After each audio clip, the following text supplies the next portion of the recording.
Вітаю ўсіх слухачоў Еўрарадыё. У студыі для вас працуе Зміцер Лукашук, і гэта сумесны стрым Еўрарадыё і Е-прамовы. Такой колькасці затрыманых, здаецца, у найноўшай гісторыі Беларусі не было. Столькі, сколькі мы бачылі за некалькі дзён ад пачатку акцыі пратэста. Блізу 7000 чалавек. Гэта ўжо лічба стала шокам для беларускага грамадства. А новым шокам сталі гісторыі, якія расказваюць людзі па выхадзе з ізалятараў і з той же самай турмы ў Жодзіна. З чым падчас знаходжання сутыкнуўся Андрэй Вітушка, які таксама трапіў у ізалятар на Акрэсціна. Ці ёсць тлумачэнні такога стаўлення сілавікоў? Ну і пра солідарнасць і людзей, і медыкаў мы вось і пагаворым з маім госцем у студыі. Я яшчэ раз нагадаю, у мяне ў гасцях дзіцячы доктар-рэаніматолог Андрэй Вітушка. Добрый дзень, спадар Андрэй. Добрый дзень, Зміцер. Добрый дзень, сябры. Спадар Андрэй, я зараз вельмі шмат чую і чытаю такога, што людзі, якія выйшлі з Акрэсціна, асабліва у дачыненні да якіх быў гвалт, яны не хочуць расказваць пра тое, што яны там перажылі. Вось вам не цяжка зараз прыйсці ў студыю, зараз расказаць пра тое, што з вамі здарылася? Вот чым увогуле патлумачыце такі вось псіхалагічны блок? Не, ну на самой справе я не скажу, што лёгка, але трэба гаварыць, таму што, на жаль, толькі меншасць з тых людзей, якія перажылі гэта ўсё, яны пагаджаюцца гэтым дзяліцца.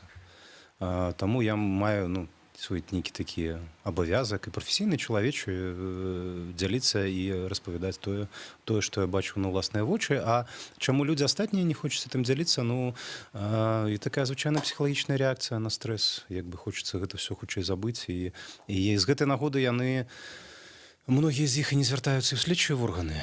Таму што многія з іх маюць не то што права, а іх затрымалі незаконна, і за гэта належыць пэўныя санкцыі ў дачыненні да людзей, якіх затрымлівалі. Нават калі б не браць пад увагу там нейкія фізычныя ўздзеянні, а проста па факту незаконнага затрымання, это ж зразумела. Але далёка не ўсе адважваюцца на тое, каб звяртацца следчыя органы з такімі заявамі, і нягледзячы на тое, што многія магчымасці для гэтага прадастаўленыя, там ёсць бясплатная адвакацкая дапамога. І што крыўдна, таксама ёсць людзі, якія не звяртаюцца да псіхолагаў, і дапамога якіх таксама зараз даступна, таму што шмат якія псіхолагі бясплатна прапануюць свае паслугі такім ахвярам. Давайте да вашай гісторыі вернемся. Якім чынам вы апынуліся ў ізалятары?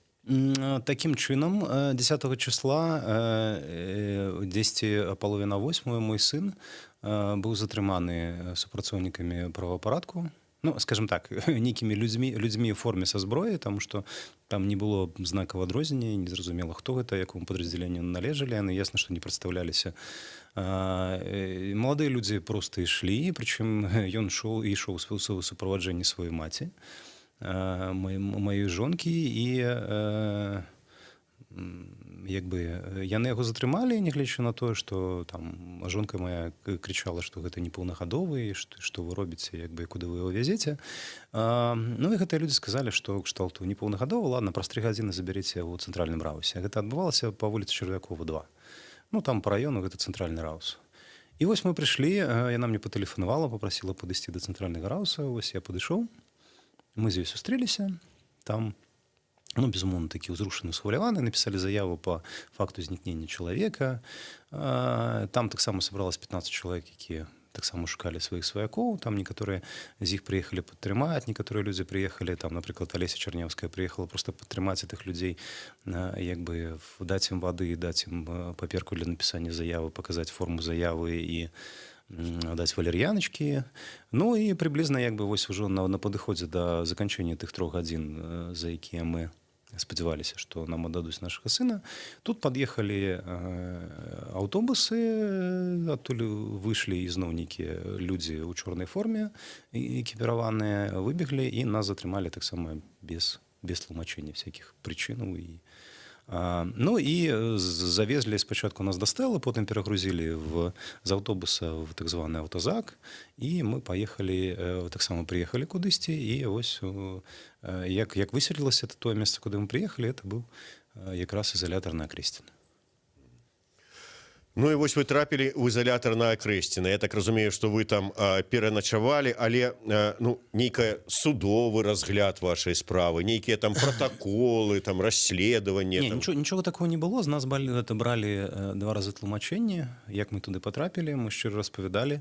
Я не ведаю, хто это быў. Это людзі таксама не прадстаўляліся. Просто прыходзілі нейкія людзі ўначы, як бы нас выводзілі з камеры, як бы яны апытвалі нас. І наколькі я бачу, у іх было шчырае здзіўленне на тварах ад усёй этой сітуацыі, таму што, напрыклад, адзін мой калега па няшчасці, якого таксама забіралі ад цэнтральнага рауса, калі ў яго супрацоўнік спытаўся, адкуль вас забралі, ён кажа, ад цэнтральнага рауса. Я ему откажу. Ну, я понимаю, что центральный РОВД, но первоначально откуда вас забрали? То есть, по логике, як бы, они спочатку 10 забирают на улице, потом вязывают у Раус, а потом уже оттуда вязывают на Крестина. То есть, у его в голове не укладалось, что як бы, от отделения милиции можно забрать человека, что человек может, ну, як бы, ладзіць нейкія там супрацьпраўныя дзеянні каля аддзялення міліцыі. Ну, это ж, ну, як бы, кім трэба быць. Ну, ведаеце, пасля таго, як двара КДБ траплялі ў Раус, то тут уже, відаць, нічому. Ну так, это такія новыя, ну, як бы, такія новацыі у беларускай праваахоўнай сістэме і беларускай, там, не знаю, правапрымяняльнай практыцы. Шмат раз аповедаў пра тое, што вельмі жорсткія былі адносіны на тым жа самым Акрэсціне ў ізалятары. Да прыкладу, вось у мяне днямі была дзяўчына, якая пабыла і на Акрэсціна, і ў Жодзіна. Так яна кажа, у параўнанні з Акрэсціна ў Жодзіна ў нас быў санаторый. Вось вам давялося сутыкнуцца з нейкай жорсткімі стаўленнем? Ну, я не буду хлусіць, што мяне там збілі на горкі яблык. Вось, мне пару разоў прыляцела, сапраўды, вось, але як бы неяк так атрымалася, што вот, у гэтым сэнсе было больш-менш. Там пастаянна адбываецца маральны прэсінг. Людзі, якія там працуюць, яны, як правіла, размаўляюць гучна, яны крычаць і размаўляюць матам. Вось. І называюць як бы тых людзей, якія яны ахоўваюць, ну, як толькі не называюць. Як бы, слово «животное» — это самое такое мягкое, что ты ад іх чуеш. Тут вот ёсць такі момант. Ну і самі умовы ўтрымання, калі ты знаходзішся, у нас, напрыклад, там камера на 6 чалавек, у нас там было 32. Вось, при гэтым я уже не першы раз чую вот такія вот лічбы там на 6,32, там на 4,28. Як там можна змясціцца ўвогуле? Ну, змясціцца можна, як высвятляецца такі чалавечы тэтріс, вось, але гэта вядзе да таго, што там горача, адпаведна там унутры гэта так званая параша, як бы, то бок это не закрыты санвузел, і адпаведна все гэтыя пахі, як бы вентыляцыя працуе так сабе, ну, як бы мовы, ну, вот уявіть сабе, як бы вы едзеце, а вот там людзі кажуць, што якая ты там, падумаеш, там 3 сутак там прасядзеў, як бы ў камеры, што там гэта такое. Ну, вот уявіть сабе, што вы едзеце ў пласкартным вагоне, такім, як бы, старым савецкім пласкартным вагоне, але вы едзеце не ў вагоне, а вы едзеце ў прыбіральні гэтага вагона. Вот уявіть сабе, як бы, вот як вам там 3 сутак правесці ў прыбіральні пласкартнага вагона. І прычым, калі ў той прыбіральні яшчэ чалавекі 4. Да. Прычым у гэтай прыбіральні 4 чалавека, і перыядычна вам ляпаюць у дзверы гэтай прыбіральні, і вас абражаюць, як бы, і пасылаюць, і так далей. Ну, плюс, як бы, такія побытавыя нязручнасці, калі там суткі не было, напрыклад, прыбіральнай паперы. Там суткі не было мыла. Вот всякое вот такое. Добра, што былі бутэлькі, як бы можна з-пад крана набіраць ваду, і вельмі добра, што все ж такі гэты ізалятар знаходзіцца як бы не так далёка ад цэнтра, і там, наколькі разумею, вада такая, якая з артезіянскай свідравіну, а не там з хлоркай там, і не было праблем, в прынцыпе, з вадой у горадзе ў той час. Так што ну, такія справы. Ну вот вы зараз расказалі з такого, можа быць, чалавечага пункту пабытовага, як вот чалавеку там вот выжыць. А вось калі вы глядзіце на тое, што там робіцца з пункту гледжання лекара, вот доктара, якія ў вас уражанні? Вот як вы можете як доктар пракаментаваць тое, што там адбываецца? Ну, гэта гранічна такое стрэсавае асяроддзе і нават я б сказаў бы такое, як кажуць па-рускі, калечышчае асяроддзе, таму што ну, як бы самі такія ўмовы побытавыя яны могуць загнаць чалавека ў стрэс. Плюс як бы вось гэты псіхалагічны прэсінг пастаянны. Ну і я бачыў людзей, якія былі нават у больш жорсткай сітуацыі, якія, напрыклад, суткі правялі ў двары. Да? Як бы там ноч халодная, як бы іх там вельмі шмат нагналі ў двор, просто не было месцаў унутры будынка, наколькі я разумею. Вось, і яны правялі ў двары, як бы там збольшага стоячы на каленях, як бы тварам у зямлю. Ну і плюс вось гэты псіхалагічны прэсінг, ну і фізычнае ўздзеянне, да, сапраўды я бачу у людзей, у якіх там сінія спіны, сінія ногі адбітыя, як бы зламаная ладышка, як бы, да, все это было. Шмат таксама такіх гісторый чытаў пра тое, што, да прыкладу, у чалавека была зламаная нага, і ён 3 дні ляжаў у камеры, да яго не выклікалі, не пускалі там лекара.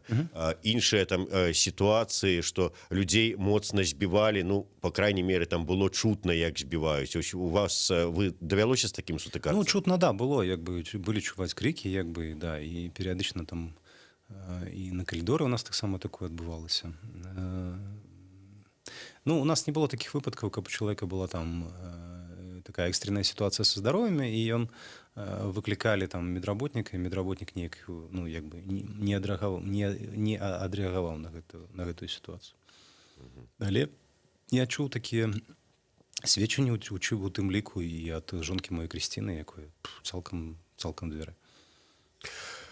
Мне просто вот цікавы такі момант. Тут глядзіце, нават калі, тым больш, што вас забралі, вы на акцыі не былі, забралі ад РУСа, вы там все апісалі, але тым не менш, вот, шмат людзей, якія спецыялісты ў сваёй галіне, яны атрымліваюцца, сядзяць у камеры колькі дзён, яны адарваныя ад сваёй працы. Вось дзіцячы доктар-рэаніматолог, вельмі вядомы, вельмі вялікі прафесіянал у сваёй справе.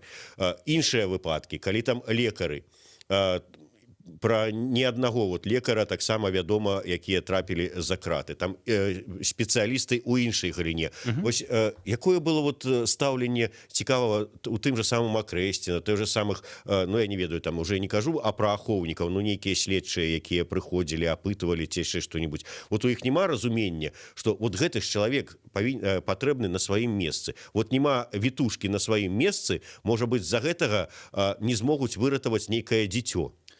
Ну, ведаце, я не бачу такой нейкага адрознення стаўлення да мяне, хаця як бы я, ну, калі мяне пыталіся, там месцы працы, 2 разы мяне пыталіся, ніякіх такіх адрозненняў ніякіх ільготаў, звязаных там з медыцынай. Ну, вось любяць там распавядаць пра тое, што даішнікі, як бы, яны там больш лаяльна ставяцца да дактароў. Не, нічого такого не было. Як бы доктор, ну, як бы, ты не доктор, ты, разумееце, там, як бы, людзі, там не важна, што ты... Там такое асяроддзе, вот, каб вот вы зразумелі, там все створана для того, каб ты забыўся, хто ты ёсць. Што ты доктар, што ты там нейкі прафесіянал, што ты кандыдат медычных навук і так далей. Як бы у цябе пытаюцца, як бы у цябе ёсць судзімасці, няма? Я кажу, людзі, якая мяне судзімасць? Я кандыдат навук. І ён глядзіць, як бы, і, ну, што... А якое это злачынства? Якая роль? Там, разумееце, там вот, все скіравана на тое, каб ты забыўся, хто ты. Што ты прафесіянал, і што ты, як бы, нейкі там спецыяліст, што ты, в прынцыпе, чалавек. Каб у цябе засталася толькі адна эмоцыя, каб ты баяўся. Каб ты сядзеў, баяўся, як бы, і, ну, то есть, там вот это вот, наколькі я разумею, гэта такая сітуацыя была створана дзеля того, каб вот выклікаць гэтую генеральную эмоцыю ва ўсіх. Атрымалася у вашым выпадку выклікаць? Ну, я же тут, значыцца, не атрымалася. Каб атрымалася, я б сядзеў бы зараз як мыш пад венікам і нікому бы не распавядаў пра перажытае, ну, можа быць, там, з якім-небудзь там псіхолагам там, ці з ксяндзом бы падзяліўся бы на споведзі там і так далей.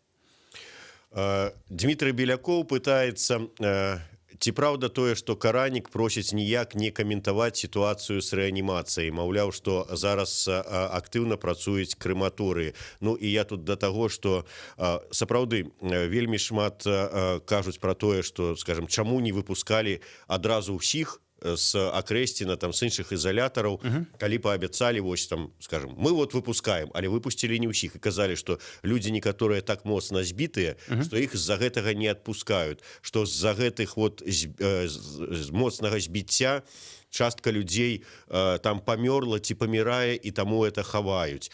Там іншыя развагі наконт таго, што вот 50 чалавек, ну, можа, зараз меней, тых, каго не могуць знайсці нідзе, ні ў якіх спісах, ні ў якіх ізалятарах. І таксама кажуць, што, можа быць, дзесьці вот іх уже і нема ў жывых. Вот ёсць нейкая такая падстава верыць, што гэта можа быць праўдай, калі, ну, вот, пытанне пра тое, што вот з рэанімацыяй, там, з просьбай Караніка. Ну, як бы сітуацыя такая. Паколькі вельмі шмат такіх выпадкаў лекары бачаць на ўласныя вочы, то зараз Міністэрства аховы здароўя і асабіста Владзіміру Сцепановичу, нават калі б ён вельмі моцна захацеў бы там усім пазакрываць рот проста закрыць не ўдасца. Таму што, ну, як бы калегі зараз, ну, як бы іх абураныя і так далей. І таму я не чуў такіх выпадкаў. Ну, мне, прынамсі, невядомыя такія выпадкі, калі б там адміністрацыя там казала бы там все там не дазваляем, там не распавядаем і там смецце з хаты не выносім. Ну, вы ж бачылі, там гэтыя фоткі, якія былі зробленыя, напрыклад, у Камсамольскай правдзе, вось гэтыя славутыя, яны ж зроблены ў шпіталі.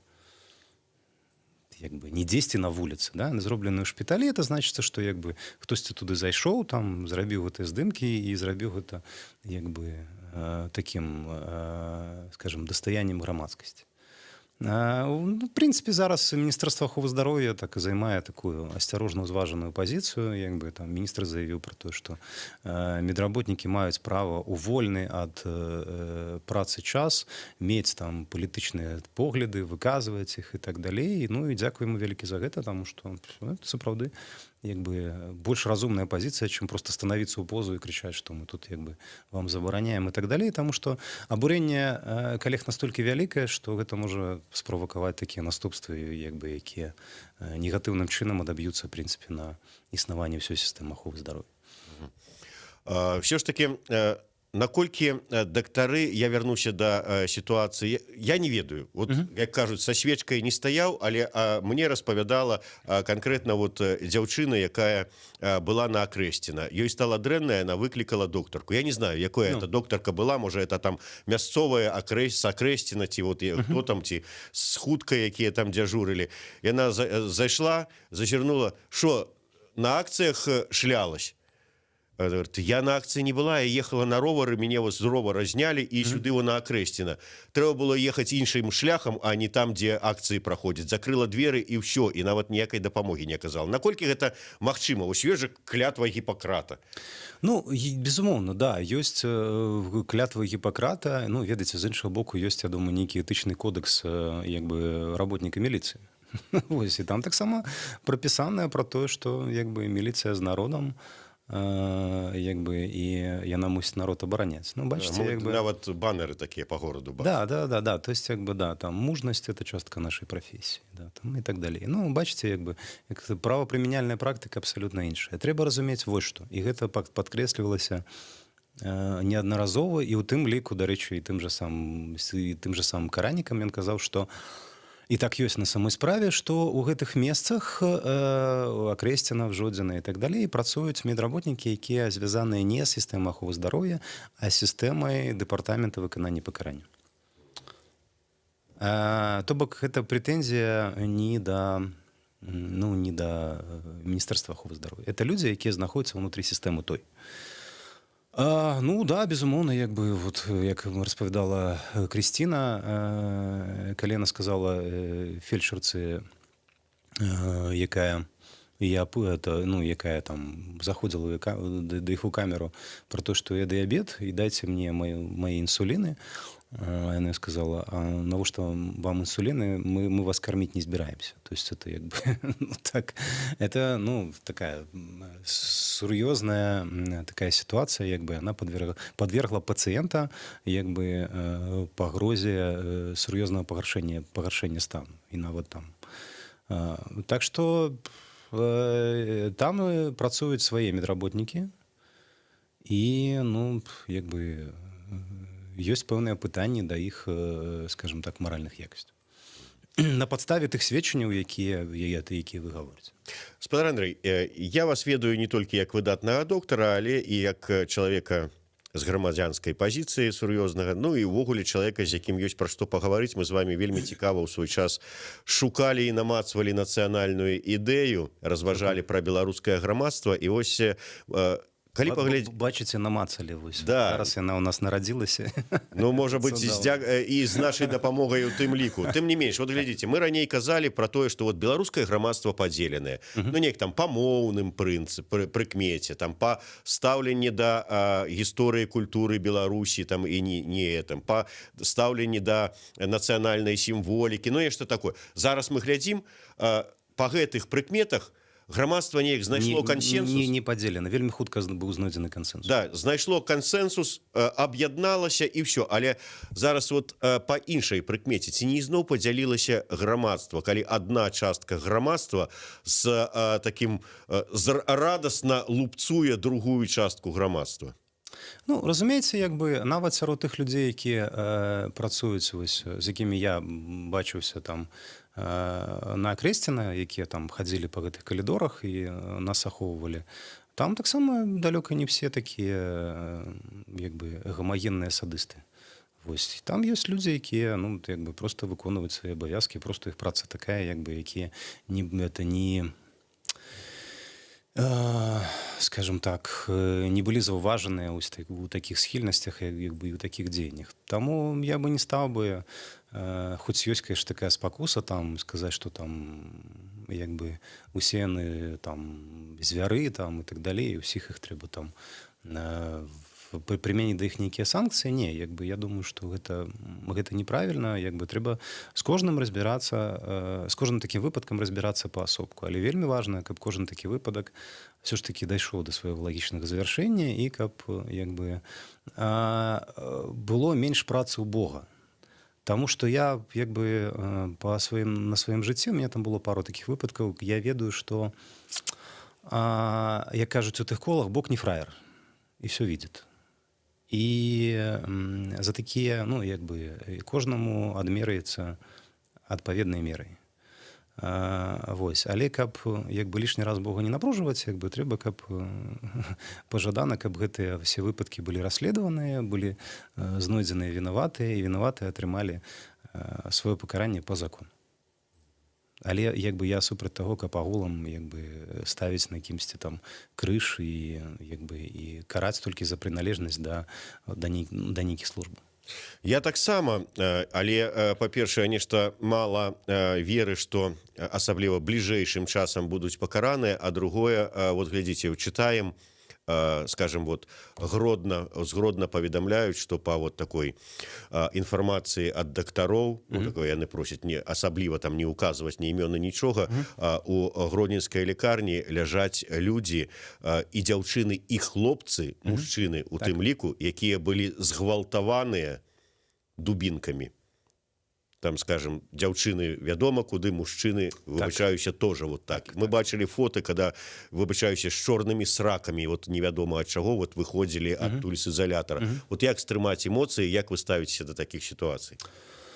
Ой, стрымаць эмоцыі вельмі цяжка, і ясна, што ёсць заканамернае абурэнне такімі дзеяннямі, вось, але ну, як бы, як это, помста павінна быць халоднай. То есть это помста — это страва, якую спажываюць халоднай. Адпаведна, як бы трэба шукаць, знаходзіць тых людзей, якія гэта здзейснілі, і як бы канкрэтна прад'яўляць ім прэтэнзіі як бы за нанясенне там цяжкіх цялесных пашкоджанняў, ці як это кваліфікуецца там паводле крымінальнага кодексу. Ось. Тому что, ну, як бы сама по себе беларуская там вот эта вся пенитенциарная система, она такое далёка не мёд, і нават в нармальных умовах, калі там знаходзішся, гэта такое сур'ёзнае выпрабаванне. Вось. Ну і я за тое, каб все ж таки справядлівасць захоўвалася. Я таксама будзем спадзявацца, што справядлівасць захаваецца і знойдзе Вось, а прымяненне. дзеля гэтага як бы важна, каб гэтыя людзі, вось, якія пацярпелі, ну, все ж таки неяк пераступілі праз сябе і не... Ну, я разумею, што такія вось як бы жудасныя такія выпадкі сапраўды вось такіх нанясення пашкоджанняў, гэта не схаваеш, і там ужо, наколькі разумею, там цягне за сабой нейкае разбіральніцтва аўтаматычна. Вось, але людзі, якія перажылі праз гэта, варта, ну, як бы не замыкацца, а выказваць гэтыя сведчанні. Я хочу з вами яшчэ на одну тэму паговорыць. Для мяне стала ну таким нечаканым все ж таки, я ведаю вашу грамадзянскую пазіцыю актыўную, і што вы адмовіліся ад прапановы увайсці ў склад каардынацыйнай рады. Чаму? Сітуацыя такая, як бы для кожнай справы ёсць свой інструмент. І як мне здаецца зараз, як бы я не той інструмент, які мусіць быць у каардынацыйнай радзе.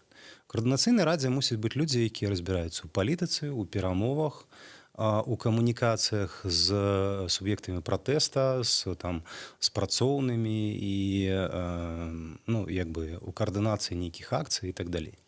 Па тых запытах, якія да мяне паступалі, як бы і зараз працягваюць паступаць проста ад людзей. Там мои калегі мне там пішуць, як бы, і кажуць, вось там, напрыклад, там людзі там з Барысава не могуць, ну, як бы, вот маюць такія пытанні, якія трэба перадаць у каардынацыйную раду.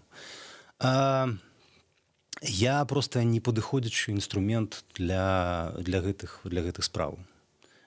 Я больш як бы адэкватны у камунікацыі са сваёй мэтавай групай і з маімі калегамі і у аб'яднанні, у падтрымцы і ў каардынацыі менавіта сваіх калег.